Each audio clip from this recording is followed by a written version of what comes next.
começar agora a gravar aqui o nosso segundo painel núcleo. No primeiro falamos sobre o setor do varejo depois da pandemia. E agora a gente vai falar aí sobre um assunto que está super na tendência, né? ESG, traduzindo aqui para o português, né? ESG, ou como os meninos aqui no escritório brincam, ESG, que é Environmental, Social e Governance, né? São medidas, um conjunto de medidas de sustentabilidade. Bom, hoje eu tenho aqui 3 convidados super especiais, né? A Marcela Ungaretti e a Giovana Benedutti, da XP, analistas do setor da XP, e eu tenho aqui o privilégio também de ter comigo meu amigo, professor Rodrigo Delosso, professor titular da FEA, PhD pela Universidade de Chicago, mas mais do que essas todas as qualificações, São Paulino como eu, né? Então, tenho o privilégio de receber vocês 3 aqui hoje comigo. Eu vou pedir licença para as minhas amigas Giovana e Marcela, deixar meu cavalheirismo aqui um pouco de lado, e por uma questão de respeito, questão de idade, né? Vou começar aqui perguntando aqui pelo meu amigo Rodrigo. Rodrigo, recentemente você escreveu um interessante artigo no Valor Econômico, né, abordando essa questão do ESG com infraestrutura. Hoje a gente percebe que existe uma convergência, né, de oportunidades no setor de infraestrutura, em convergência com um entendimento crescente da importância dos fatores de ESG para a decisão de alocação de recursos por conta da peculiaridade desse setor de infraestrutura. Pô, eu fiquei muito bem impressionado com o seu artigo. Eu queria que você falasse um pouco, né, sobre esse artigo que você escreveu e sobre esse casamento de investimentos em infraestrutura e os conceitos de ESG. Então, eu tenho feito modelagem econômica, né, coordenado equipes para fazer modelagem no setor de infraestruturas mais diversos, rodovias, transportes, etc. E uma das demandas que tem visto pelo poder que tem vindo pelo poder concedente é sobre a gente introduzir aspectos ESG nos nossas modelagens, né? O que significa isso? Você vai fazer uma intervenção para construir uma estrada, você precisa pensar no meio ambiente. Não tem muita saída sobre isso, né? É até uma determinação legal isso daí. Isso, depois as meninas aí vão falar, está relacionado com as possibilidades de investimentos em infraestrutura e tudo mais. Mas o que eu quero enfatizar é que tem que ter uma preocupação, o poder concedente, ele tem uma preocupação de que os concessionários cumpram determinadas obrigações que atendam esses interesses, vamos dizer assim, que são essencialmente difusos, mas que precisam ser atendidos, né, de uma forma ou de outra. Você vai passar uma estrada no meio de uma floresta, você tem que fazer uma compensação ambiental a respeito disso, né? Isso não pode ser feito de qualquer forma. Você vai fazer uma usina em Belo Monte, você tem que ter uma compensação ambiental pelo que você vai, pela intervenção no meio ambiente que está acontecendo. Inclusive a usina de Belo Monte é um exemplo, embora não tenha sido um sucesso, mas é um exemplo de coisas que precisam ser feitas. Você vai atingir populações indígenas, né, na parte social, você precisa entender como é que você vai compensar não é compensar só para fazer um 6 por meia dúzia, é uma compensação que leve vantagens para quem está sendo atingido por essas medidas, né? E, finalmente, como nós estamos falando de projetos de infraestrutura com grandes recursos financeiros envolvidos, é evidente que nós temos que ter mecanismos de governança que evitem problemas que a gente já vem enfrentando, que é corrupção, má dotação dos recursos, os recursos públicos eles são finitos e precisam ser bem empregados e tudo mais. Então, tudo isso está envolvido numa espécie de responsabilidade social, responsabilidade do investidor, e que leva a uma demanda por esse tipo de projeto. Você associando retornos potenciais bons para projetos de infraestrutura com responsabilidade, pode trazer novos investidores que vão se sentir, vamos dizer assim, vão sentir que seus investimentos, que seus recursos, eles estão sendo bem empregados, né? Então, existem estudos sobre isso e tudo mais, que a gente podemos falar mais para frente se quiser, Mas, enfim, o ponto todo é que esses investimentos, eles estão sendo demandados, esse tipo de responsabilidade está sendo demandado pelo poder concedente, e isso, evidentemente, tem um reflexo no consumidor, nos investidores, no investidor no individual que eventualmente procure investimentos que reflitam, vamos dizer assim, a sua responsabilidade, a sua tendência a se preocupar com o meio ambiente, se preocupar com as populações atingidas e se preocupar com a governança de um modo geral. Bom, obrigado pela resposta, Rodrigo. Eu vou aproveitar aqui um gancho que o Rodrigo me deu, vou passar a bola aqui para minha xará, fazendo a seguinte pergunta para ela. Marcela, acho que está no mudo aí, hein? Fazer a seguinte pergunta para a Marcela. No que diz, o Rodrigo ponderou aí sobre o aspecto do consumidor. Bom, nós estamos vivendo um evento aí histórico que é a pandemia, né? Eu acredito que daqui a algum tempo, nos livros de história, nós estudaremos esse evento, né? Que a gente, eu acredito que estando no auge desse evento, a gente não consegue ainda nem dimensionar ele exatamente, né? Só o prisma e o tempo só o prisma da história e o tempo que vai nos permitir ter a exatidão do que nós estamos vivendo. Mas eu desconfio que para muitas questões a pandemia será um divisor de águas, né? Antes da pandemia e depois da pandemia.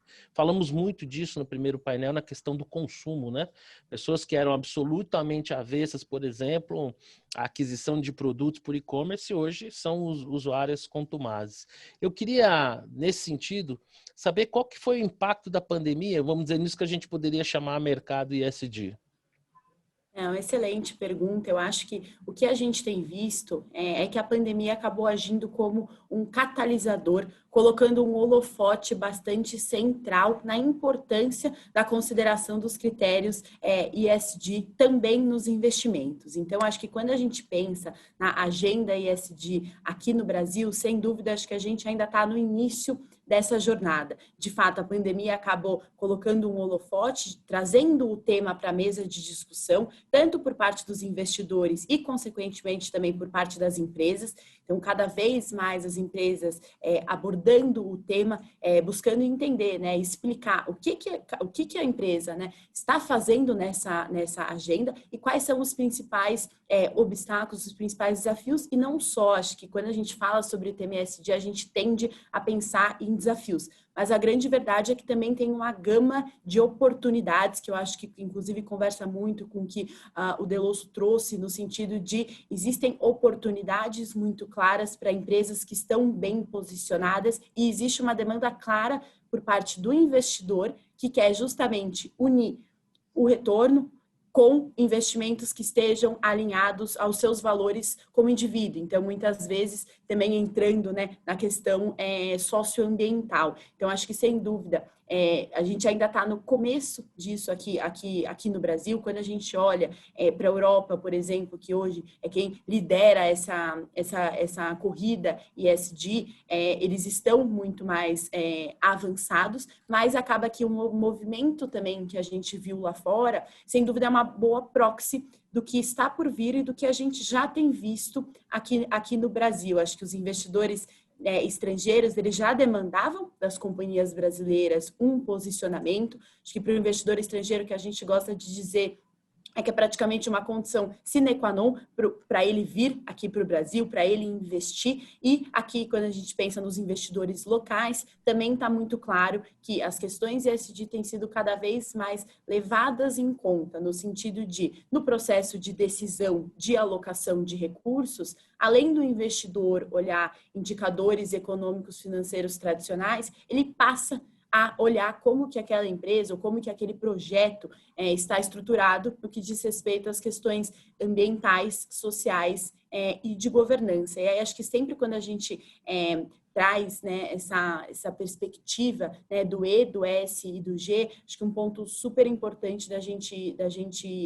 abordar é a questão da materialidade. Então, o que isso quer dizer, né? Quando a gente pensa, por exemplo, no setor de infraestrutura, ele tem um impacto em relação ao meio ambiente que eventualmente é diferente, por exemplo, de um impacto que uma instituição financeira tem junto com o meio ambiente. Então, ponderar e considerar cada um desses pilares, né? Então, o E, o S e o G, de acordo com o projeto que está sendo analisado, o setor que está sendo analisado, a companhia que está sendo analisada, acho que é um fator cada vez mais importante, tanto para o investidor olhar, quanto para a companhia também direcionar, né, os seus esforços, seja em um projeto em específico ou em alguma iniciativa pontual. Então, acho que essa agenda tem avançado, né, de forma bastante acelerada aqui no Brasil, ainda que a gente, né, ainda está só no começo e, sem dúvida, acho que tem muito mais por vir ao longo dos próximos meses e anos adiante. Giovana, pegando aqui a resposta da Marcela, com a qual eu percebi a sua concordância, né? O corpo fala, você fazia ali com a cabeça, né? Que concordava. Agora, no começo do mês, vocês criaram um relatório, né? Muito interessante. Queria que, se você pudesse falar de forma breve desse relatório também. Mas, mais do que isso, pegando esse gancho aí da questão dos investimentos, como é que hoje, assim, de uma maneira mais palpável, mais concreta, de forma que quem esteja nos assistindo consiga entender, mais do que até conceitualmente, como é que essa questão do ESG ela impacta na decisão de investimento, por exemplo, quando vai se construir um portfólio, né? Hoje é possível construir, por exemplo, exclusivamente um portfólio levando em consideração esses critérios de ESG? Hoje seria possível se buscar uma rentabilidade satisfatória? Existem mecanismos, por exemplo, de proteção, de hedge para esses ativos que têm esse viés? Legal, Marcelo. Eu vou começar e a Marcela vai me complementar depois. Okay. Mas acho que a resposta para essa pergunta iria numa linha de que, quando a gente pensa em ESG, a gente pensa em investimento em ESG, né? A gente pensa em investimento a longo prazo. A gente percebe, né, e diariamente a gente acompanha alguns índices que englobam empresas que estão performando muito bem na agenda ESG, que mostram que no longo prazo, quando a gente olha numa perspectiva de 15 anos, por exemplo, esses índices eles performam melhor do que os índices que não incorporam essas empresas que contemplam ESG.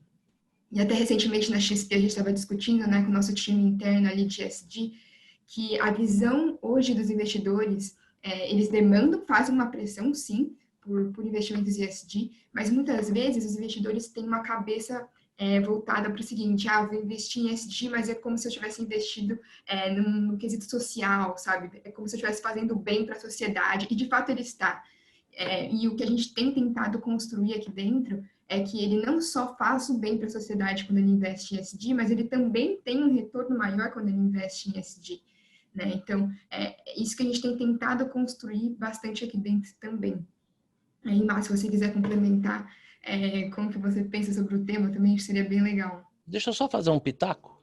Claro, aproveitar da minha experiência aqui, eu tenho algum tempo de mercado, que você me disse agora, me lembrou muito bem, né? Aqui no Brasil, a gente tem um capitalismo muito peculiar, né?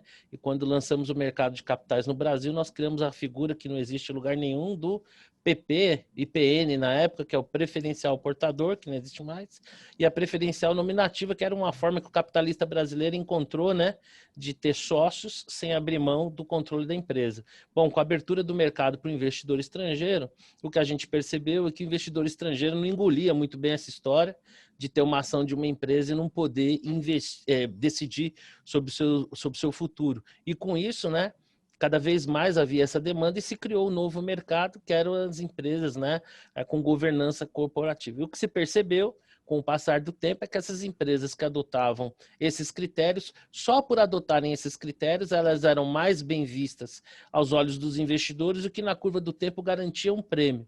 Se eu não entendi mal o que a Giovana aqui me respondeu, é mais ou menos esse fenômeno que talvez a gente ainda não consiga medir com muita clareza, mas que provavelmente irá se replicar, né, quando você amplia esse conceito de governança também para a questão ambiental e social. Seria mais ou menos isso, Xará?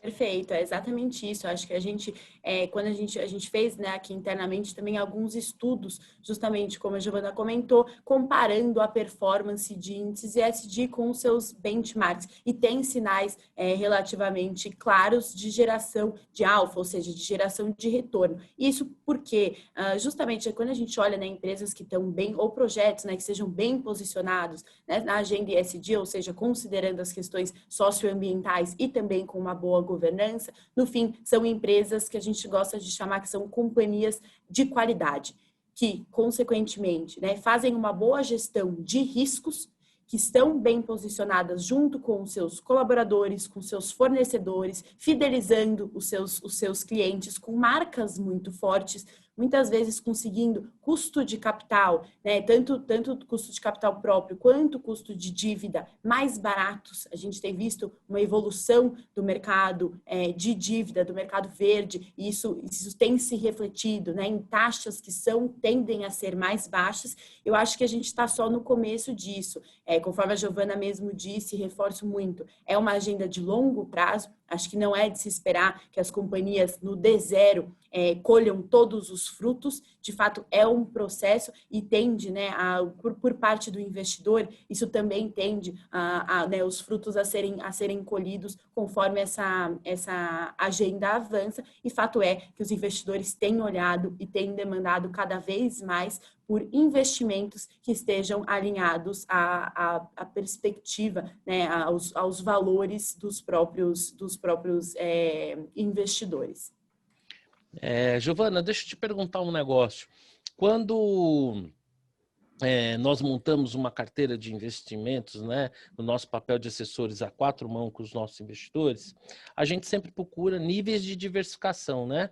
Primeiro nível de diversificação por liquidez, né, uma parte da carteira mais líquida para atender às necessidades mais imediatas, uma parte da carteira menos líquida em troca dessa baixa liquidez buscar maiores prêmios, né? Buscamos um nível de diversificação no que diz respeito à própria diversidade de produtos que compõem aquela estrutura, né, da carteira, né, no sentido de você ter segmentos diferentes, algumas ferramentas de hedge para você poder ter aquela questão de preços e contrapesos, assim como também uma diversificação no que diz respeito ao risco de gestão, né? Uma das grandes vantagens de você poder ter uma conta na XP é ter uma conta num único lugar, em que você pode ter produtos dos mais diversos, vamos dizer assim, fornecedores, das mais diversas casas de gestão, diluindo o seu risco de gestão e, ao mesmo tempo, tendo acesso àquilo que há de melhor no mercado. Se eu entendi bem o que você e a Marcela me falaram, hoje os produtos ESG, então, devem dizer respeito àquela parte menos líquida da carteira, aquela parte da carteira que a gente tem que olhar com maior longo prazo, de tal forma que, na medida que os ciclos econômicos venham se sucedendo, cada vez mais esse conceito, que já é uma realidade, ele esteja mais enraizado na sociedade. Seria isso? Eu creio que sim, Marcelo. É exatamente essa questão. Como a Má disse, né? ESG não é uma coisa binária. Não é, eu pratico ou não pratico. Ele e muito menos estacionário. ESG é algo que ele está em construção, né? As empresas, a gente não espera que elas, do dia para a noite, comecem a ter práticas ESG. Muito pelo contrário, a gente sabe que esse é um assunto que está sendo falado há pouco tempo no Brasil, principalmente, né? E ele é um processo, né? Eu acho que uma escalada quase, uma jornada. E Posso fazer um comentário? Claro, por Claro, favor. com certeza. Não, é o seguinte, porque assim, que normalmente, se você vai, quando você estuda teoria financeira, coisa desse tipo, você sempre fica no binômio risco-retorno. E parece que isso resume tudo. Mas o que nós estamos vivenciando, na verdade, é um aumento das dimensões de escolha do investidor. Então, o investidor ele não olha mais só para risco-retorno. Ele tem uma dimensão, vamos dizer assim, a gente pode colocar uma dimensão adicional, que é a dimensão de responsabilidade social, em termos lato, né? Que envolve governança, que envolve aí meio ambiente. Então, o que eu enxergo? Eu enxergo que nesse momento que você amplia, né, as dimensões de seleção, né, de fatores que levam à seleção de uma carteira, você está estimulando essas novas possibilidades, né? O exemplo que o Marcelo deu sobre o novo mercado é muito típico. Nós tivemos uma mudança de paradigma, né? No caso aí, fomos para um paradigma mais moderno, já existia antes nos Estados Unidos, no caso, ou em outros países mais desenvolvidos, e que no Brasil ainda era uma coisa que foi digamos, inventada, vamos dizer assim, para resolver alguns problemas da implantação do nosso mercado. Mas avançamos, né? Temos um novo mercado, temos companhias do novo mercado, todo mundo tem direito ao voto e tudo mais. Agora nós estamos vendo uma nova mudança de paradigma. essa mudança de paradigma envolve esse tipo de responsabilidade que eu acredito que veio para ficar. A gente ainda vai testar isso, se veio para ficar ou não, mas eu acredito que veio para ficar. Então, assim, está cobrindo, né, uma faixa de investidores que sentiam necessidade de se verem, de mostrarem, né, que eles têm responsabilidade e que o mercado financeiro, no fundo, não é só ganância, né, vamos dizer assim, né? Não é tão amoral assim. Mas é natural, é natural. As pessoas, eventualmente, não praticavam esse tipo de bem, vamos dizer assim, de bem-estar, qualquer coisa assim, elas usavam os recursos que advinham do mercado financeiro para fazer isso externamente. Com essa possibilidade de ESG, elas podem estar, vamos dizer assim, combinando os seus interesses pessoais nessa nova dimensão de investimentos, com risco e com retorno. Pode ser que tenha um pouquinho mais de risco, pode ser que tenha um pouquinho menos de retorno, mas pode ser também que, vindo com isso tudo, tem um pouco mais de satisfação pessoal. Isso que está sendo levado em consideração aqui, suponho eu. Eu vou fazer Perdão. Só para eu terminar e concluir, acho que o Rodrigo falou que complementa muito a resposta e o caminho que eu estava tentando levar, mas eu acho que isso tem muito a ver com o comportamento dos investidores, né? Não só os investidores, mas consumidores também. Alguns estudos, e a gente tem acompanhado isso aqui dentro, alguns estudos mostram que a geração Z já está vindo com uma mentalidade de investir no que tem no que existe responsabilidade social, existe responsabilidade socioambiental, prezar pela economia circular, prezar por adquirir bens que já foram usados por outras pessoas, ou às vezes evitar produção de lixo, né? Então, renovar os próprios bens que a pessoa tem. E essa é uma mentalidade que vem com a geração, né? A XP tem olhado bastante para isso, inclusive. Quando os jovens, né, porque a geração Z, a gente está falando de jovens que têm até 24 anos, eu me enquadro nessa geração, inclusive, e eu concordo muito com esse pensamento. E quando os jovens têm essa perspectiva, né, eles não só, eles podem ter uma renda menor, né, do que os pais, do que as gerações mais antigas, mas eles influenciam a família a ter um comportamento similar, né? Então, acho que a geração Z, ela vem trazendo quase que por natureza, assim, esses quesitos ESG. E é bem interessante a gente enxergar isso na prática no dia a dia. Giovana, deixa eu te fazer um depoimento aqui, uma confidência. Eu sou muito grato aos jovens e ao quanto eles provocam seus pais. Você não faz ideia de quantos clientes se tornaram clientes da Nucleopar por conta dos filhos provocando os pais. Pai, tira esse dinheiro da poupança, pai, você está perdendo dinheiro.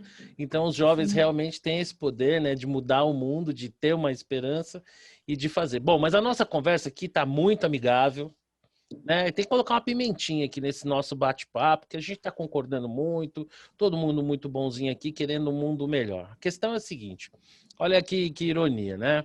Eu hoje ainda falava com um gestor de um fundo, né? Ele fazia uma apresentação do seu produto e a certo momento lá ele abriu uma lâmina dizendo quais eram os filtros que eles aplicavam às companhias para que ao final lá eles constituíssem o portfólio deles. E para minha surpresa lá, o terceiro critério era ESG. Falei, pô, que legal, tô vendo essa coisa na prática acontecer.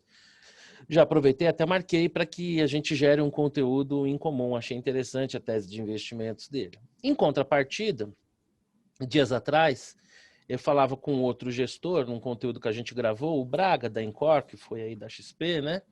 E nós falávamos sobre vieses comportamentais, né? Aquelas crenças que nós, seres humanos, somos danados a sermos pegos por ela.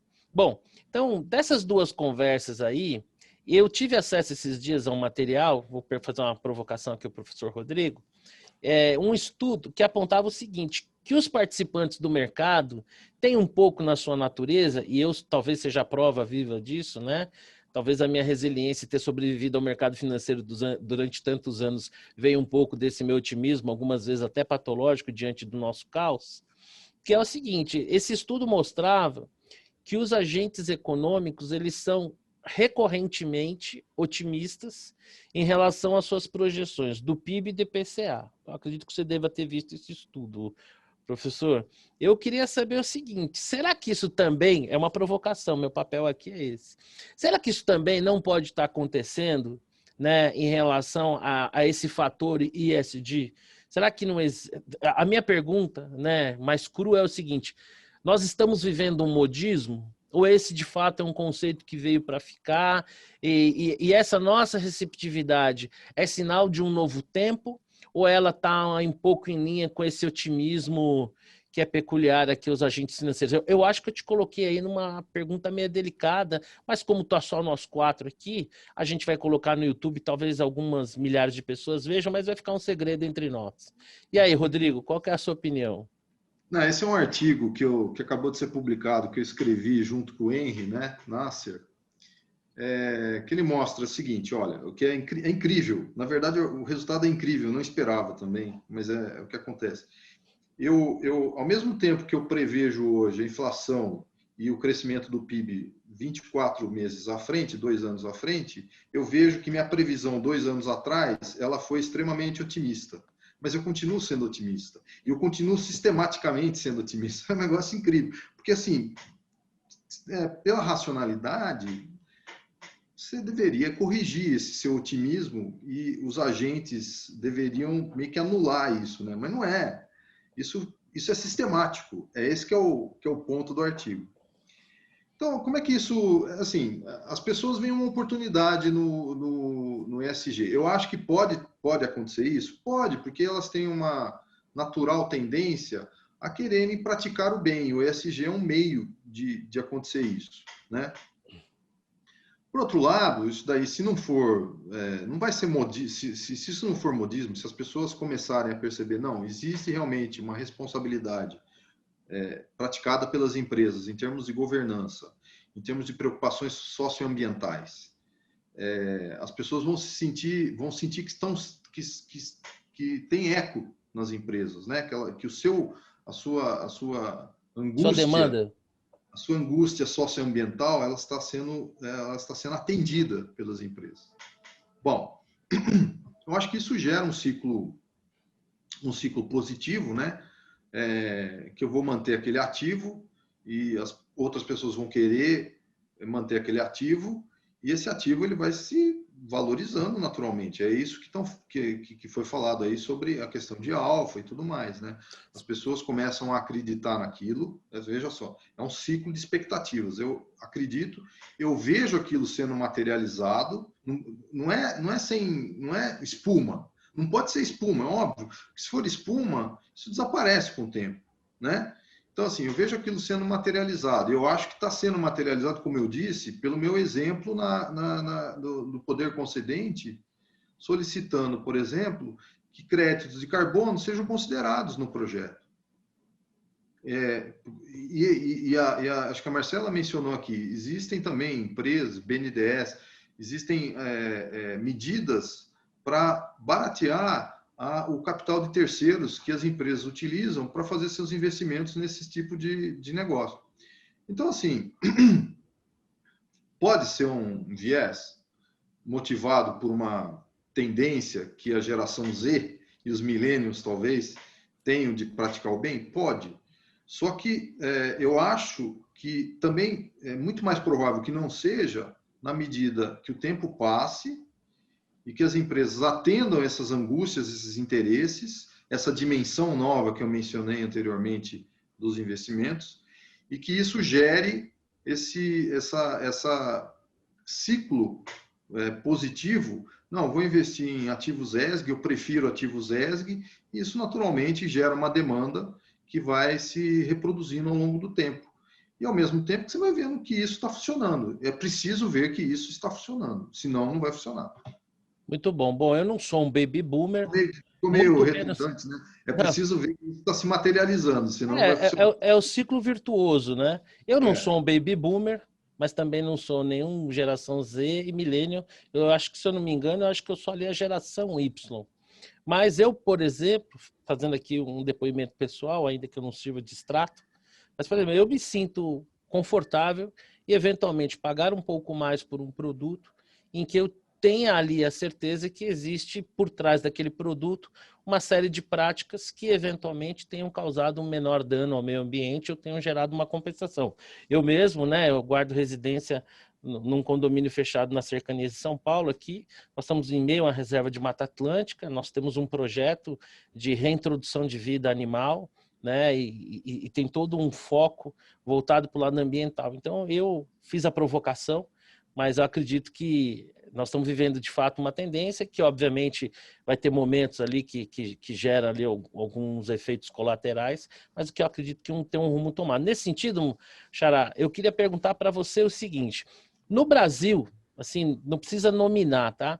Mas a gente conseguiria ter já alguns exemplos de empresas com um grande nível de engajamento, de tal forma que esse engajamento, vamos dizer assim, acima da média, ou esse engajamento já por uma vocação mais clara, e isso já possa ser medido e traduzido em melhores resultados para essa companhia? A gente já tem cases assim que a gente possa pegar de maneira mais concreta? O nosso bate-papo aqui, eu acho que ele é super válido, a gente está discutindo um conceito, uma tendência, mas a gente tem no Brasil já empresas com nível de engajamento que a gente possa dizer, olha, essa empresa é tão engajada, ela é tão ESG, mas ela já colhe aqui esse fruto.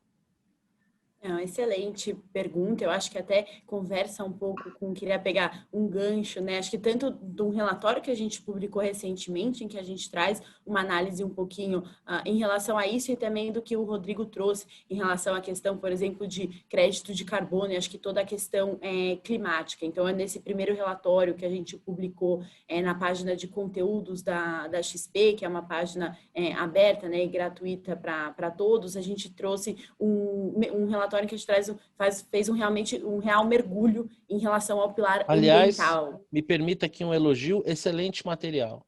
Leitura imprescindível, obrigatória.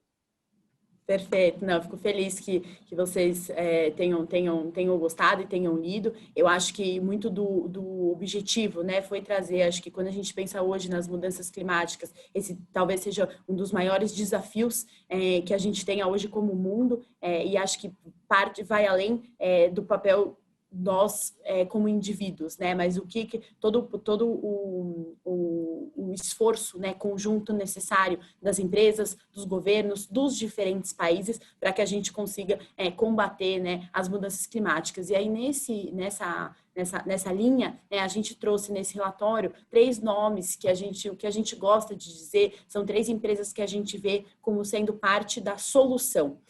Parte da solução quando a gente pensa no desafio em relação ao combate ao aquecimento global. E aí a gente acho que conversa muito com esse ponto que você trouxe, Marcelo, que é justamente empresas que estão bem posicionadas quando a gente pensa nesse cenário de combate às mudanças climáticas. São companhias que, no fim, têm um modelo de negócio muito alinhado com as novas tendências que a gente já tem visto. E aí eu vou trazer esses 3 nomes de companhias, e aí, nesse caso, né, bem posicionadas no pilar... Peraí, deixa eu pegar um papelzinho aqui para anotar. Pilar ambiental, e aí as três exemplos que a gente traz. Primeiro é a Aeris, então, que é uma empresa que atua na fabricação de pás, né, para energia eólica. Acho que a gente tem visto cada vez mais uma tendência, né, de migração para uma matriz energética que seja mais verde, não só aqui no Brasil, mas ao redor do mundo. Sem dúvida, isso tem um papel fundamental no combate às mudanças climáticas. Pensando nisso, a gente vê a Aeris como uma empresa bem posicionada a partir do momento que está, né, tem como grande driver, né, o avanço e a maior demanda por energia renovável, sendo a eólica aí uma das principais. Então, é um nome que a gente vê como bem posicionado. Um segundo nome é a Horizon, que é uma empresa de valoração de resíduos. A gente vê a companhia atuando de forma importante, inclusive é um dos principais players hoje no Brasil do mercado de crédito de carbono, que até, né, o Rodrigo trouxe um pouquinho. Acho que esse tema tem entrado cada vez mais também no radar dos investidores. No fim, o crédito de carbono, falando de forma simples, nada mais é do que a compensação da emissão de gás carbônico. Então, a Horizon, né, ela atua no mercado de crédito de carbono e, no fim, compra, né, o crédito de carbono àquela empresa que emite mais do que gostaria e vende aquela que evita a emissão. Então, a gente vê a Horizon como uma companhia bem posicionada quando a gente olha para a agenda ESG, principalmente no que se refere ao pilar ambiental. E a terceira é a Enjoei.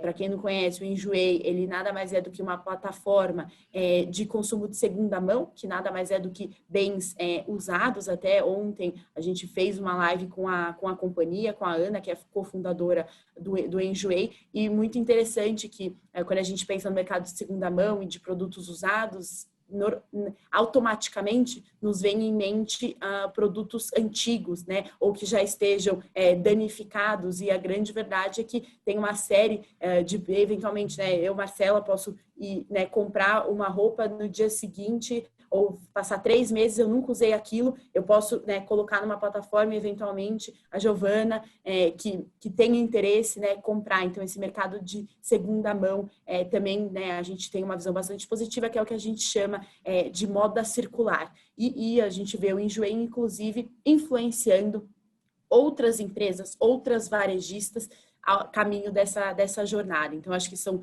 3 nomes, né, que a gente vê como bem posicionados para exposição ao tema ESG, e aí mais focado no pilar ambiental. Três nomes aí que a gente gosta, mas de fato acho que a gente tem feito um trabalho bastante intenso, né, com as diversas companhias. Elas estão em diferentes estágios dessa jornada. Para cada um dos pilares, sem dúvida, tem empresas que se destacam, e, inclusive, né, convido vocês a acompanhar que, né, o segundo e o terceiro relatório dessa série, que chama Trilogia ESG, a gente vai abordar o pilar social, trazer nomes que a gente gosta, e governança, trazendo também empresas que sejam, na nossa visão, referência em cada um desses pilares. Para quem não viu o relatório, eu compararia aquelas primeiras e bombásticas temporadas daquelas séries que você fica ansioso ali, contando os dias para a segunda temporada. Eu tenho certeza que os novos capítulos serão tão interessantes quanto essa primeira. Eu queria fazer uma pergunta aqui para a Giovana. Giovana, em linha aqui com as indicações da Marcela, né, que falou muito bem sobre cada case, hoje a gente já tem algum tipo de métrica formal ou informal que já nos permita identificar ou classificar as empresas por graus de adesão a essas práticas ESG? A gente já tem isso, por exemplo, no caso, algum tempo atrás, né, a gente teve aquela série de certificados ISO, né? Em ESG, já tem isso? Já tem algum projeto nesse sentido? Ou os participantes desse mercado já por si mesmo têm ali um olhar que permite perceber qual é o grau que cada empresa tem de aderência a esse tipo de prática? Eu acho que você levantou justamente o ponto que é um dos nossos maiores desafios atualmente hoje analisando as empresas, né? Porque não existe nenhum tipo de regulação ainda no Brasil que force, por exemplo, as empresas, que, né, incentive, pressione as empresas a divulgarem dados ESG no geral, né? Então, divulgar dados com relação à parte ambiental, quanto que a empresa gera de resíduo, quanto ela consome de energia. Tudo que a gente tem visto em ESG tem sido muito voluntário. Mas, assim, é um voluntário quase que obrigatório hoje em dia, né? Porque dada a demanda do mercado.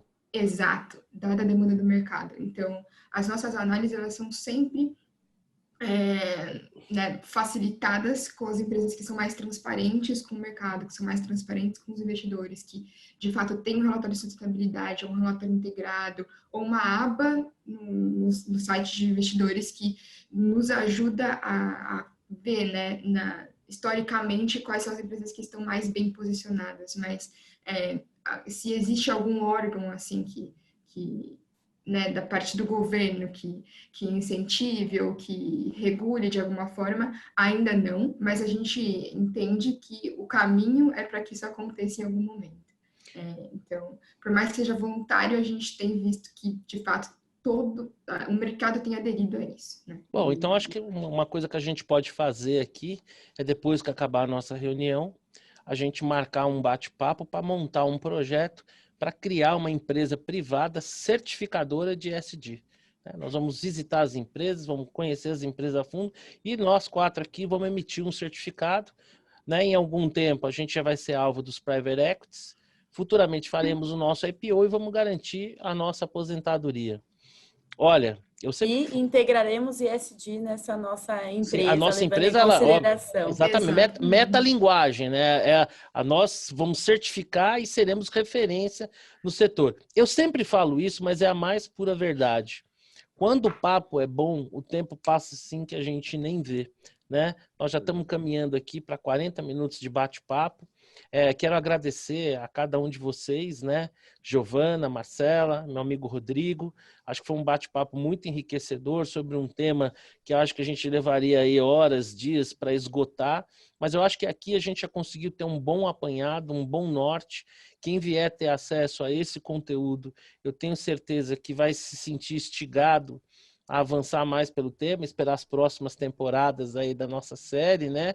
E ficar atento com os próximos artigos do Rodrigo sobre esse tema, que, aliás, foi o que me despertou e me fez esse convite, que ele, assim como vocês, me honrou em atender. Então, em nome da Nucleopar, né, em meu nome, em nome de todos aqueles que vierem ter acesso a esse conteúdo, eu quero agradecer a cada um de vocês por terem participado. Eu sei do quão vocês são atarefados no seu dia a dia, eu sei o quão esse tempo que vocês dedicaram para a gente é precioso. Por conta disso, sou muito grato, tá bom? Marcela, Giovana, Rodrigo, muito obrigado pela participação de vocês e até uma próxima. Até. Obrigada. Muito obrigada, Marcelo. Valeu, tchau, tchau.